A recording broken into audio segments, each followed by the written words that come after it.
Je voudrais aujourd'hui tenter de faire le point sur les réalisations en train de voir le jour dans les États du Golfe, dans les secteurs culturels, de la connaissance et de l'éducation. Ces États cherchent à préparer l'ère de l'après-pétrole par la diversification de leurs économies, et les projets ne manquent ni d'ambition ni d'originalité.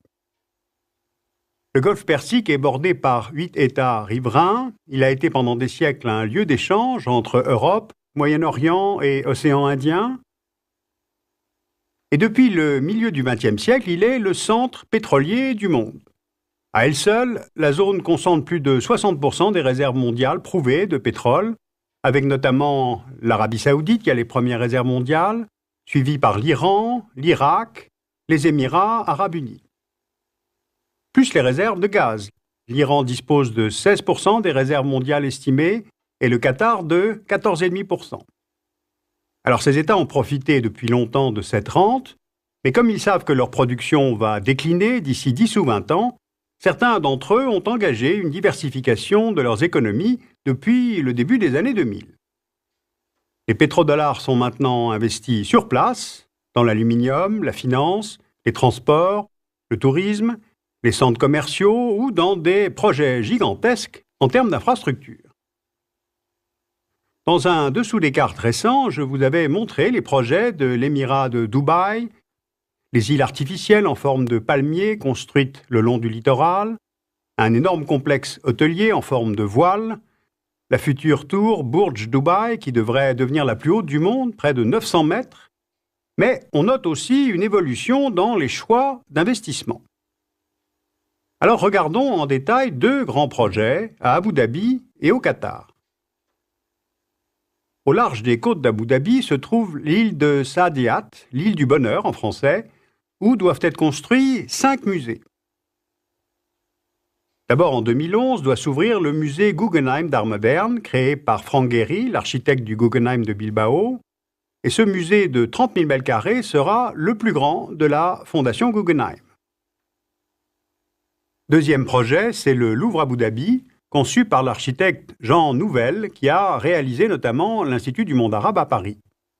Ce musée est le résultat d'un accord passé entre les Émirats et l'agence France Muséum. Le musée ouvrira en 2012, d'abord avec des œuvres extraites de l'ensemble des musées français, qui seront peu à peu remplacées par des acquisitions propres. Alors ce projet a suscité un vif débat en France.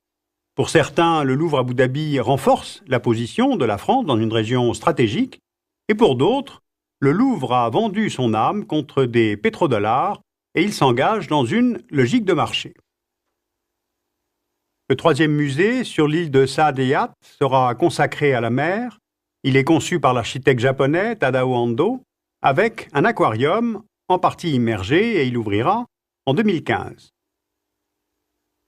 Le quatrième projet est un centre des arts vivants, conçu par l'architecte d'origine irakienne Zaha Hadid, et il ouvrira en 2018 avec 5 salles de théâtre.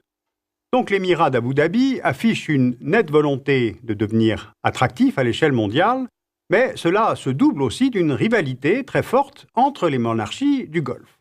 Donc regardons maintenant les projets culturels de l'Émirat du Qatar.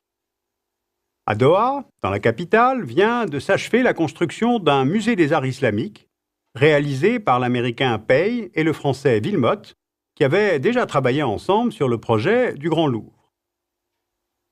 Pour ce bâtiment, Pei s'inspire d'éléments architecturaux empruntés au Caire, à Cordoue ou à Damas pour manifester la continuité qui existe dans l'art islamique.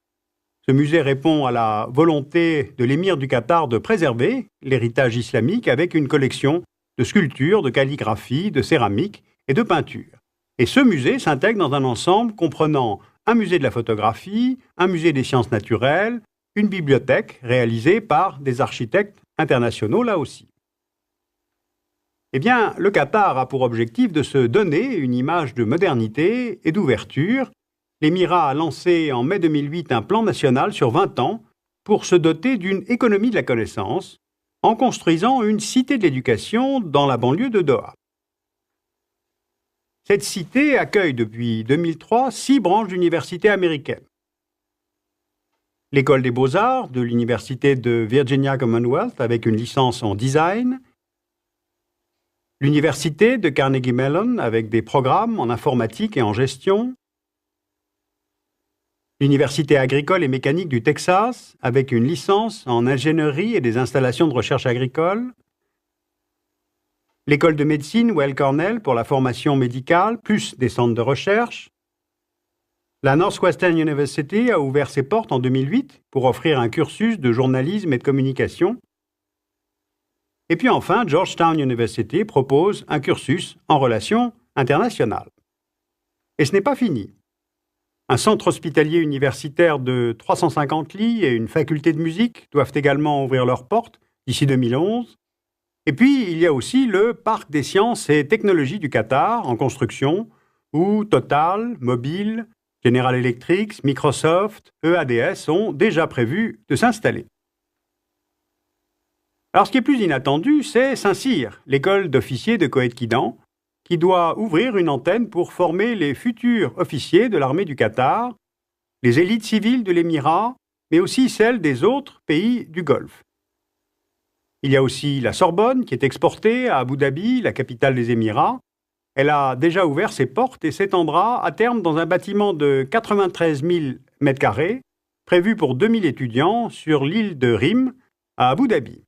C'est un établissement mixte, laïque, francophone, et la présence d'une université française au Moyen-Orient est le résultat d'un accord passé entre la Sorbonne, le ministère de l'Éducation nationale et les Émirats arabes unis, chacun y trouvant un avantage. Pour les Émirats, il s'agit d'offrir aux étudiants du monde arabe des formations internationales de haut niveau. Et pour Paris, il y a les droits d'inscription qui sont élevés, autour de 10 000 €, dont elle prélève 10 à 20 %, mais surtout, ce projet permet d'offrir une formation supérieure française aux étudiants de l'ensemble du Moyen-Orient et de l'Afrique du Nord. Ainsi, cela permet de continuer à tisser des réseaux. Alors ces projets et ces réalisations sont spectaculaires, inattendus et sûrement prometteurs. Ainsi présentés un petit peu comme un catalogue, tout semble parfait. Il y a bien sûr la logique économique et les pétrodollars à investir sur place. Mais quelles sont, au juste, les clés de lecture ? D'abord, le développement du secteur éducatif dans le Golfe répond au constat de la Banque mondiale sur l'état catastrophique des systèmes éducatifs du monde arabe. Et pour les États du Golfe, la concurrence est rude pour offrir une éducation de haut niveau. Les grandes universités nord-américaines, européennes et aujourd'hui chinoises attirent toujours plus d'étudiants étrangers et cela vient accroître leur influence. C'est d'ailleurs exactement le pari français en acceptant d'exporter dans cette région des établissements comme le Louvre ou la Sorbonne, et c'est bien d'influence qu'il s'agit là. Il y a aussi la volonté des petits États du Golfe de se démarquer du grand voisin saoudien, finalement très immobile. Et puis enfin, il y a le contexte post-11 septembre, qui a rendu plus difficile l'entrée sur le territoire américain des riches étudiants arabes, et les Émirats et les monarchies du Golfe ne veulent pas se laisser enfermer dans l'amalgame entre islam, islamisme, mouvance terroriste. Et ils ont bien raison.